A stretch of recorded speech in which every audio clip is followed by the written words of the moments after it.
Kali ini kita akan membahas kisah seorang pria bernama Paul Quirk. Lahir pada tanggal 8 Agustus tahun 1972. Tak banyak yang bisa diketahui tentang masa kecil pria asal Australia ini.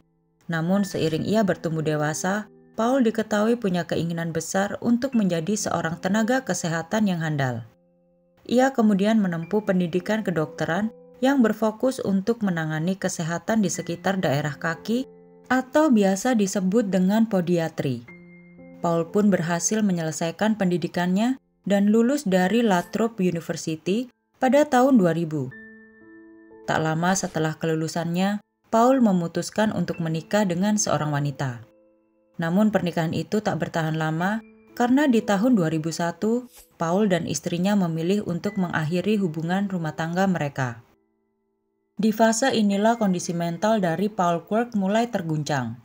Ia mengalami depresi berat. Sadar dengan kondisi mentalnya yang tak juga membaik, Paul kemudian menemui seorang psikolog dan menceritakan semua masalah yang terjadi pada dirinya. Psikolog tersebut lalu memberikan obat untuk meringankan rasa stres dan depresi yang dialami oleh Paul. Psikolog itu juga berpesan agar Paul rutin mengkonsumsi obat tersebut setiap harinya untuk menghindari penyakit mentalnya tersebut kambuh. Awalnya Paul selalu rutin meminum obatnya setiap hari. Namun lama-kelamaan, ia minum obat hanya 2 hari sekali, bahkan 3 hari sekali. Rupanya keteledoran Paul itu langsung berdampak buruk pada kondisi mentalnya. Kondisi psikisnya itu diketahui sudah dalam tingkat yang mengkhawatirkan, karena Paul sudah mulai mendengar bisikan-bisikan di dalam kepalanya. Bisikan itu terus mengatakan jika Paul harus meninggal untuk menyelamatkan dunia dari kiamat. Kondisi itu pun membuat Paul menjadi serba salah. Di satu sisi ia berusaha keras mengatasi depresinya, di sisi lain ia juga merupakan tenaga kesehatan. Pada tahun 2005, Paul didiagnosa menderita skizofrenia setelah kesehatan mentalnya yang semakin buruk dari waktu ke waktu. Di titik ini Paul sudah mencapai fase halusinasi. Tak hanya itu, bisikan-bisikan yang ia dengar juga mulai memerintahkan Paul untuk melakukan bundir. Oleh karena itu, Paul diketahui beberapa kali berusaha untuk melukai dirinya sendiri. Rupanya kondisi mental Paul itu tak menghalangi karirnya sebagai dokter podiatri. Ia diketahui tetap menjalani profesinya itu dari tahun 2006. Minum obat rutin setiap harinya rupanya berdampak positif untuk kondisi Paul. Ia pun terus membangun karirnya sebagai dokter podiatri di Australia selama 10 tahun, sebelum akhirnya di tahun 2016, ia tiba-tiba memutuskan untuk berkarir di Singapura. Sesampainya di Singapura, Paul langsung bekerja sebagai dokter podiatri senior di Tan Tock Hospital. Ia juga bekerja paruh waktu di Punggol Polyclinic. Kehidupan Paul di Singapura seakan baik-baik saja. Terlihat di dalam postingan sosial medianya, Paul mempunyai aktivitas yang positif. Meski begitu, tak ada yang benar-benar tahu bagaimana ia menjalani kehidupan sosialnya setiap harinya. Paul nampaknya sudah mulai bisa beradaptasi dengan lingkungan di Singapura, termasuk masalah percintaan. Diketahui Paul bertemu dengan seorang wanita yang bernama Christina Ko Gekwa.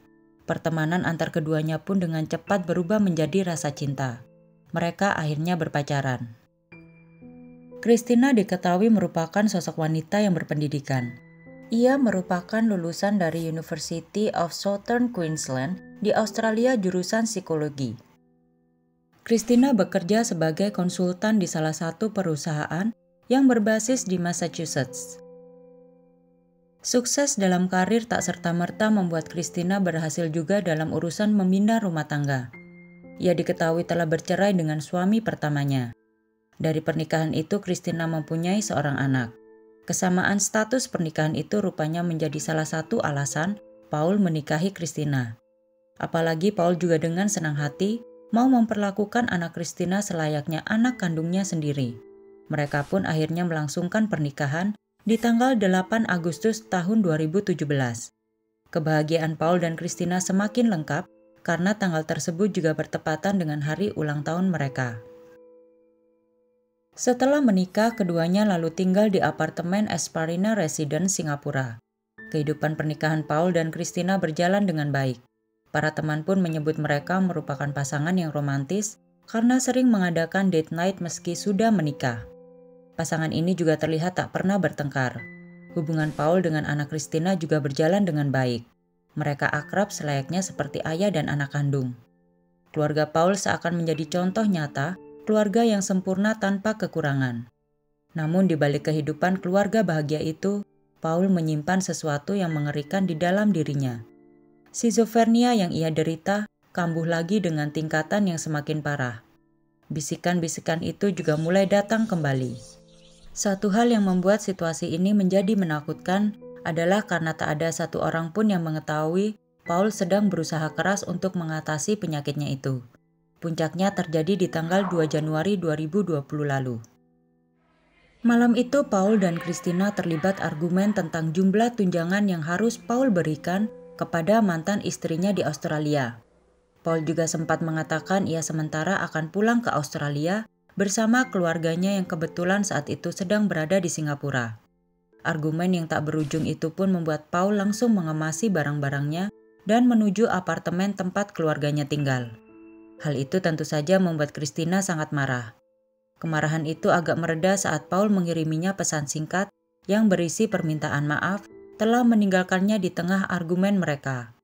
Paul saat itu juga mengaku sedang kalut dan tak tahu harus berbuat apa. Akhirnya Paul ditemani saudaranya pulang kembali ke rumah Christina. Saudaranya itu juga merupakan orang yang membujuk Paul agar pulang dan menemani istrinya di rumah.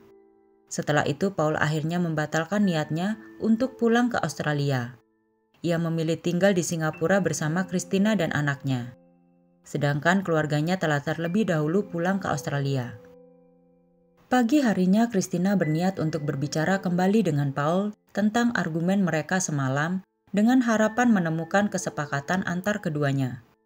Namun kali ini mereka sepakat untuk menyelesaikan masalahnya dengan bantuan pihak ketiga.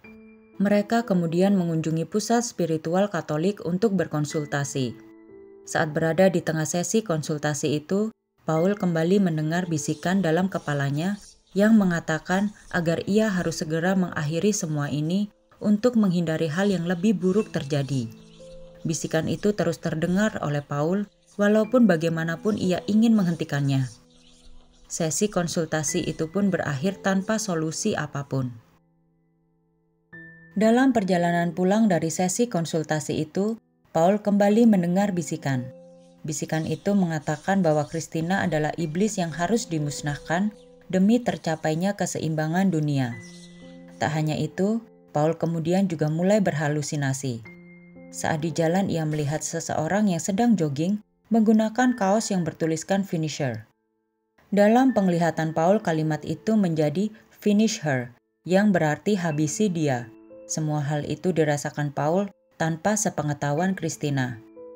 Mereka pun akhirnya sampai di rumah. Paul kemudian mandi walau kondisi mentalnya sedang buruk. Saat itu Paul kembali mendengar bisikan yang mengatakan inilah kesempatan yang tepat untuk menghabisi iblis itu. Paul pun tak kuasa menahannya lagi. Ia mengambil 2 buah tongkat kayu dan menghampiri Christina yang saat itu sedang berada di ruang tengah. Tanpa basa-basi Paul langsung memukul Christina secara membabi buta. Bagi Paul, wanita di depannya itu adalah iblis. Christina pun berteriak agar Paul menghentikan perbuatannya. Ia lalu berlari ke arah balkon apartemennya dan berteriak meminta tolong. Teriakan itu menarik perhatian para tetangga. Mereka tercengang melihat kondisi Christina yang sudah berlumuran darah. Walau begitu, Paul masih terus memukul istrinya dan akhirnya menyeret Christina kembali ke dalam apartemennya. Atas kejadian itu, para tetangga langsung menghubungi pihak kepolisian. Di dalam apartemen, Paul masih terus memukuli Christina sampai istrinya itu sudah lemas tak berdaya. Paul kemudian mengambil sebuah pisau lalu menikam Christina berkali-kali. Setelah merasa puas, Paul kemudian menikam anjing miliknya dan membuangnya dari balkon apartemennya. Ia meyakini anjing itu merupakan pembantu yang dapat membuat iblis hidup kembali. Saat itu Paul merasa sudah melakukan hal baik karena telah menyelamatkan dunia dari kehancuran. Ia bahkan mengirim pesan singkat kepada saudaranya dan mengatakan, "Aku sudah melakukannya." Jam 12.30 siang, pihak kepolisian pun tiba di lokasi. Paul lalu membuka pintu dan mengaku ia adalah Yesus karena sudah membasmi para iblis di rumahnya. Paul juga mengatakan kalau Christina merupakan iblis yang mempunyai nama Tiamat. Saat itu pihak kepolisian menyadari kalau ada yang tidak beres dengan mental dari Paul. Ia pun digelandang ke kantor polisi. Awalnya Paul didakwa dengan hukuman mati.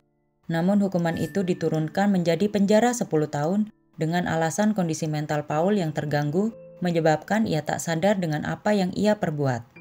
Hal itu juga diperkuat dari hasil pemeriksaan kejiwaan Paul yang dilakukan oleh pihak berwenang. Saat proses persidangan, tak ada raut wajah penyesalan sama sekali dari Paul. Sampai sekarang Paul masih menjalani masa tahanan dan rehabilitasinya di penjara Changi, Singapura.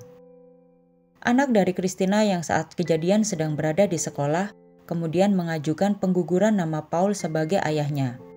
Hal itu menyebabkan Paul tak lagi bisa mendapatkan seluruh harta yang ia dan Christina tinggalkan. Dari kasus ini kita belajar bahwa kondisi mental seseorang merupakan hal yang penting dan harus menjadi perhatian lebih agar terhindar dari hal-hal buruk yang dapat terjadi. Terima kasih telah menonton video kami. Jangan lupa like, komen, dan subscribe YouTube channel House.